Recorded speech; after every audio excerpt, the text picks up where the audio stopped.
Mari kita berkunjung ke negeri Luosa. Terlihat Gumoong si siluman kerbau sedang mengunjungi putranya di sebuah kuil. Tentu kita masih ingat dengan Ang Haiji, putra dari Gumoong dan Putri Kipas yang kini menjadi pengikut Dewi Kuan Im. Diceritakan, Gumoong dulu adalah seorang yang hidung belang. Dia suka sekali main wanita dan punya banyak selingkuhan di mana-mana. Pada masa itu, rumah tangganya benar-benar berantakan. Setiap hari bertengkar sehingga sama sekali tidak punya waktu untuk mendidik anaknya. Karena tidak ada teladan dari orang tua, Ang Haiji pun tumbuh menjadi anak yang sangat nakal. Hingga pada puncaknya, dia bersekutu dengan siluman mimpi untuk menangkap Biksu Tong dan membakar sebuah desa. Untunglah Sun Gokong dapat menghentikan aksinya. Ang Haiji pun menyesali perbuatannya dan menjalani hukuman untuk menjadi pengikut Dewi Kuan Im. Untuk menuju tempat Dewi Kuan Im, Ang Haiji berjalan dan akan bersujud setiap 5 langkah. Menyaksikan putranya melakukan hal itu, hati dari kedua orang tua ini bagaikan tersayat-sayat. Seketika Gumoong pun mengikrarkan janjinya bahwa ia akan hidup rukun dan tidak akan pernah main wanita lagi. Selang beberapa waktu, Putri Kipas pun datang menemuinya, seakan-akan menjilat ludahnya sendiri. Ternyata Gumoong masih saja sering selingkuh. Sebulan yang lalu dengan siluman lebah dan seminggu yang lalu bersama siluman bebek. Yang paling parah, dia menjalin hubungan dengan siluman gagak sampai nekat mencuri kipas palem milik Putri Kipas dan menghadiahkannya kepadanya. Tapi untunglah Putri Kipas masih punya satu cadangan lagi. Merasa menyesal dengan perbuatannya, Gumoong pun bersumpah kalau dia sampai selingkuh lagi, maka guntur akan menyambarnya. Selang beberapa waktu, Wah, beneran. ternyata rombongan Gokong pun sudah tiba di negeri Luosa. Karena terbang terlalu cepat, dia pun sampai menabrak sebuah bukit. Melihat keributan itu, semua orang pun langsung keluar untuk melihatnya. Betapa terkejutnya dia ketika mengetahui kalau ternyata itu adalah rombongan Biksu Tong serta Sun Gokong yang terjebak di dalam sebuah piring raksasa. Singkat cerita, Pat Kei pun menceritakan semuanya mengenai Kratumpe dan Sun Gokong yang tidak bisa keluar dari simbal emas. Kemudian dia meminta Gumoong agar menggunakan tanduknya untuk mencongkel simbal emas itu. Tanpa pikir panjang, Gumoong pun langsung mengerahkan semua kekuatannya untuk mencongkel simbal emas. Setelah benturan keras yang terjadi, mereka pun akhirnya mendengar suara retakan. Tapi konyolnya, ternyata itu adalah suara dari tanduk siluman kerbau yang patah. Merasa satu-satunya harapannya sirna, Gumoong pun mengatakan bahwa masih ada cara yang lain. Ia mengatakan bahwa di dunia ini masih ada benda yang jauh lebih kuat ketimbang tanduknya, yaitu kaki gajah Tingti milik siluman gagak. Mendengar suaminya menyebut nama siluman gagak, Putri Kipas pun langsung emosi. Ia mengatakan bahwa Gumoong hanya mencari-cari alasan untuk bisa menemui selingkuhannya itu. Meskipun ini demi kepentingan Sun Gokong, tapi Putri Kipas tetap melarang keras suaminya menemui wanita itu. Tidak ingin pusing memikirkan rumah tangga mereka, akhirnya Gokong pun menyuruh Pat Kei dan Wuching untuk pergi menemui siluman gagak. Sebelum pergi, Gumoong pun berbisik kepada Wuching untuk menitip pesan romantis. Tapi karena istrinya di situ, dia pun mengganti isi pesannya. Dia pun mengatakan bahwa dia sangat membenci siluman gagak. Selain itu, dia juga sangat jijik. Ia juga menegaskan bahwa hubungan mereka sudah lama berakhir. Kemudian ia menyuruh siluman gagak agar tidak pernah memikirkannya lagi. Setelah itu, Pat Kei dan Wuching pun pergi ke tempat siluman gagak.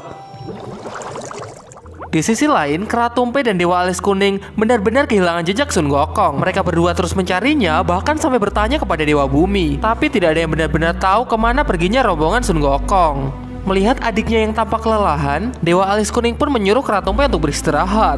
Ternyata semua ini memang membuat Kratumpe sangat letih. Tanpa sadar dia pun menutup matanya, kemudian terlelap. Ketika dia sedang tertidur, tiba-tiba ada petugas neraka yang membawa rohnya ke akhirat. Ia pun sangat marah dan melakukan perlawanan. Kemudian Raja Akhirat pun menjelaskan bahwa hari ini masa hidup dari Kratumpe telah berakhir, sehingga dia harus mati dan kembali bereinkarnasi. Ia juga menjelaskan bahwa Kratumpe sudah berani menghambat perjalanan Biksu Tong. Dosanya sangat besar dan kini status dewanya telah dihapus. Namun Kratumpe menentangnya dan dia mengatakan kalau semua itu omong kosong.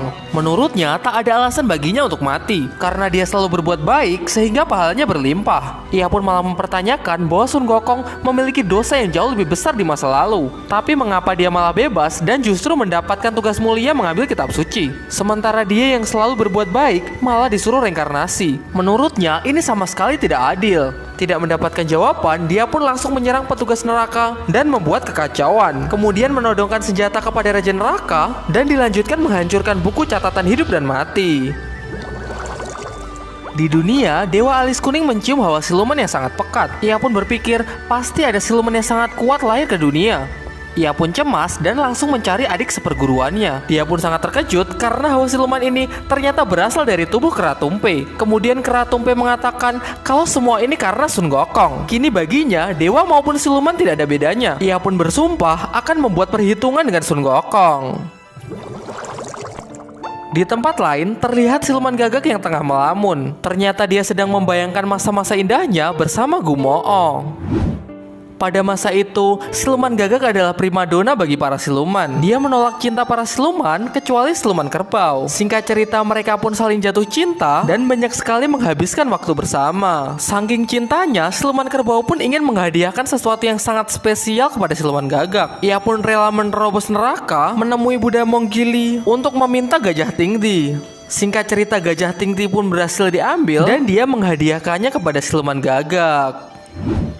Ya, meskipun itu kisah cinta yang singkat, tapi menurut siluman gagak, hal itu sangatlah berkesan. Selang beberapa waktu, mereka pun kedatangan tamu yang tidak diundang. Ialah Wuching dan Patkai. Ia pun mengatakan tujuannya datang kemari, yaitu untuk meminjam Gajah Tingti demi menyelamatkan Sun Gokong yang kini terjebak di dalam simbal emas. Mendengar hal itu, Parkit kecil pun sangat cemas. Ia pun langsung berlari untuk mengambil Tingti. Namun siluman gagak pun langsung menghentikannya. Kemudian mengatakan kalau Gumoong ingin meminjam Tingti, dialah yang harus datang langsung ke sini. Dia harus berjalan kaki dan bersujud setiap 5 langkah. Mendengar hal itu, Patkai pun langsung mencoba untuk merayunya. Ia pun menjelaskan bahwa Gumoong terlalu sibuk dan tidak sempat datang ke sini. Tapi ia menitipkan pesan cinta yang sangat romantis. Namun sebelum sempat menyampaikan isi pesannya, siluman gagak mendorongnya dan mengatakan bahwa dilihat dari wajahnya, Patkai bukanlah orang yang jujur. Ia pun kemudian beralih untuk bertanya kepada Wuching. Katakan apa pesannya? Jangan coba-coba bohong. Iya.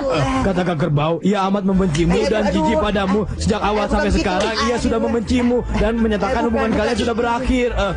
Apalagi? Ia menyuruhmu untuk tidak memikirkannya lagi. Tidak ada yang Kau lupakan. ingin menyampaikan yang seharusnya tidak disampaikan. Kau sudah lama ikut aku, tapi kenapa masih begitu bodoh? Kau ini bodoh sekali ya. Ya, mau bagaimana lagi? Wuching adalah orang yang sangat lugu. Akhirnya mereka berdua pun diusir dan diguyur dengan kotorannya Tingti. Setelah kembali ke negeri Luosa, Patkai pun mengatakan kalau ingin meminjam Tingti, siluman kerbau lah yang harus datang sendiri. Dia harus berjalan dan bersujud setiap 5 langkah. Dalam pencariannya, Kera Tumpe pun tiba di sebuah kuil yang sangat ramai. Ternyata ini adalah kuil Kera Sakti. Ia pun semakin kesal karena ternyata banyak sekali orang yang memujanya. Dengan emosi dia mengatakan bahwa Sun Gokong itu tidak pantas untuk disembah. Ia juga mengatakan kalau ada yang ingin kalian sembah, maka sembahlah aku, sang Kera Tumpe. Melihat keganasannya, orang-orang pun menjadi takut, kecuali satu anak yang berani menentangnya. Dia menolak menyembah Kera Tumpe dan mengatakan kalau Kera Sakti jauh lebih hebat. Kera Sakti menguasai 72 sihir dan dia juga memiliki Toya Sakti. Merasa dirinya tertantang, Kera Tumpe pun juga ingin memiliki Toya Sakti. Kemudian dia pun pergi ke Istana Naga Laut Barat untuk mengambil pilar penopang langit. Raja Naga pun menjelaskan bahwa pilar ini digunakan untuk menjaga iklim agar tetap stabil. Jika benda ini sampai dicabut, maka bencana yang sangat besar akan terjadi. Tanpa mempertimbangkan apapun, Kera Tumpe pun mencabut pilar penopang langit secara paksa. Sontak cuaca pun langsung berubah, air laut langsung meluap, dan sebagian besar daratan pun akhirnya tenggelam. Kini Kera Tumpe pun memiliki senjata yang setara dengan Toya Sakti, namun tanpa merasa bersalah sedikit pun. Sementara itu, Gumoong bersama Sun Gokong tengah dalam perjalanan menuju ke tempat siluman gagak. Di tengah perjalanan, mereka pun banyak melihat pemukiman yang tenggelam. Dari Dewa Bumi, akhirnya mereka pun tahu kalau ini semua adalah ulah dari Kera Tumpe. Dia menerobos istana naga, kemudian mencabut pilar penopang langit sehingga iklim pun menjadi kacau. Mendengar hal itu, kini Sun Gokong pun semakin menggebu-gebu untuk segera meringkus Kera Tumpe. Singkat cerita, sampailah mereka ke tempat siluman gagak. Siluman gagak pun mengajukan syarat yang lain. Dia bersedia meminjamkan Tingti hanya jika siluman kerbau juga bersedia untuk mengajaknya tinggal di istana. Dia harus jadi istri tua, sementara Putri Kipas menjadi istri muda. Semua urusan rumah tangga dia yang mengatur, serta semua keputusan ada di tangannya. Ya, karena benar-benar sudah terpepet, akhirnya dia pun mengiyakan janji itu. Parkit kecil pun juga menyuruh Sun Gokong untuk berjanji. Setelah nanti dia terbebas, dia harus mengajak Parkit kecil untuk pergi mengambil kitab suci. Tanpa pikir panjang, Sun Gokong pun juga mengiyakan janji itu. Setelah itu, mereka pun pergi ke kandang Tingti. Atas perintah dari siluman gagak, Tingti pun menginjak simpal emas itu hingga hancur berkeping-keping. Alhasil Sun Gokong pun terbebas dan kini dia siap untuk bertarung melawan Kera Tumpe. Melihat Sun Gokong yang sudah terbebas, siluman gagak pun mengajak Gumoong untuk pergi ke istana. Tapi Gumoong malah mengatakan kalau itu akan dia pikir-pikir dulu. Sementara itu, Parkit kecil juga menagih janjinya kepada Sun Gokong. Tapi Sun Gokong malah mengatakan kalau tadi dia cuma asal bicara. Melihat pertengkaran kakak angkatnya yang semakin ekstrim, Gokong pun langsung mengajaknya pergi untuk kembali ke negeri Luosa. Kini cuma tersisa 2 wanita malang yang sudah termakan janji manis. Singkat cerita, sampailah Gokong dan Gumoong di negeri Luosa. Melihat muridnya kini telah terbebas, Biksu Tong pun terlihat sangat gembira. Namun berbeda dengan siluman kerbau, dia sangat risau karena istrinya tidak ada di rumah. Ia pun berpikir karena dia nekat menemui siluman gagak sehingga membuat istrinya marah besar dan tidak ingin menemuinya lagi. Secara mengejutkan, Sun Gokong pun mencium hawa siluman yang sangat kuat. Ia pun melihat dengan cermin sakti dan betapa terkejutnya dia ketika melihat bahwa itu adalah Kratumpe. Kratumpe telah kehilangan seluruh hawa dewanya sehingga kini dia telah menjadi siluman seutuhnya. Seakan tidak punya hasrat untuk bertarung, Sun Gokong pun menyuruh Kratumpe untuk segera bertobat. Tapi bukannya lekas bertobat, Kratumpe pun malah menantang Sun Gokong untuk bertarung. Dia pun menyalahkan Sun Gokong bahwa Sun Gokong lah yang telah membuatnya menjadi seperti ini. Dia pun menantangnya bahwa besok saat fajar dia ingin membuktikan siapa yang lebih hebat. Ia ingin di kemudian hari tidak ada lagi Sun Gokong sang kera sakti, yang ada hanya dia sang Kratumpe.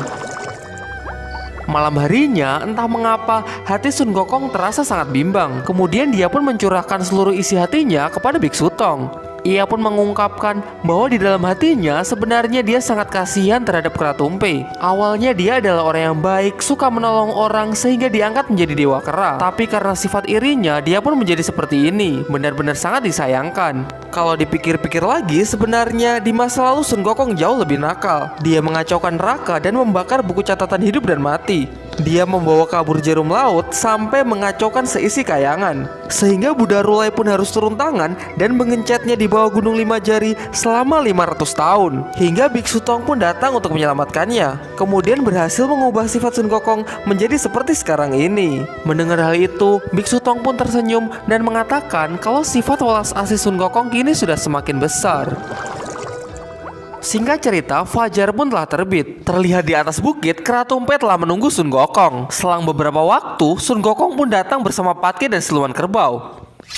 Kratumpe, bertobatlah. Apa tidak salah? Tanya dulu pilar penopang langit ini. Cari masalah saja. Maju. Akhirnya pertarungan pun pecah. Pada awalnya mereka berdua bertarung secara seimbang. Hingga pada akhirnya Kratumpe pun berhasil menghancurkan simpai emas milik Sun Gokong. Namun Sun Gokong malah tersenyum dan tiba-tiba simpai emas datang ke kepala Kratumpe. Dari atas bukit, Biksu Tong pun membacakan mantra sehingga kini Kratumpe merasa sangat kesakitan. Dengan cara ini, akhirnya Kratumpe pun dapat ditaklukkan. Mereka pun berencana untuk membawa kembali Kratumpe ke tempat Buddha Materia untuk menerima hukumannya. Di sana, Buddha Materia pun menjelaskan semua kesalahan Kratumpe. Dia telah menghambat perjalanan Biksu Tong, menghancurkan buku catatan hidup dan mati, dan merampas pilar penopang langit sehingga banyak rakyat yang menderita. Mendengar semua itu, Kratumpe pun masih belum menyesali perbuatannya. Ia tetap mengatakan kalau dia hanya menuntut keadilan. Lagi pula, di masa lalu, Sun Gokong juga melakukan dosa yang sama besarnya. Namun mengapa dia bebas dari hukuman dan malah mendapatkan tugas mulia untuk mengambil kitab suci? Kali ini Buddha Materia pun menjawabnya.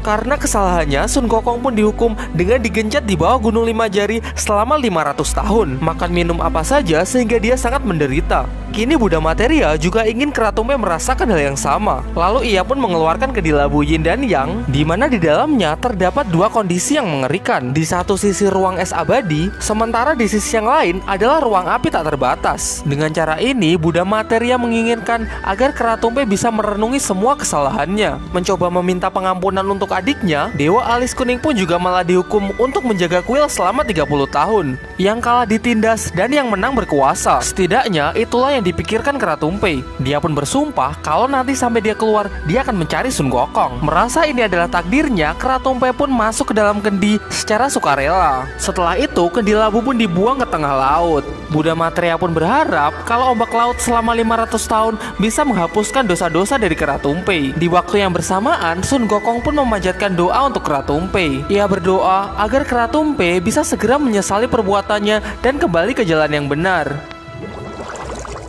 Sekarang mari kita kembali ke tempat siluman gagak. Setelah dia dicampakkan oleh siluman kerbau, kini dia pun menghibur diri dengan berjalan-jalan bersama Tingti. Ketika mereka sedang melewati sebuah pantai, secara tidak sengaja, Parkit kecil melihat benda yang sangat aneh. Kemudian dia memungutnya dan berharap bahwa ini adalah sebuah benda yang ajaib.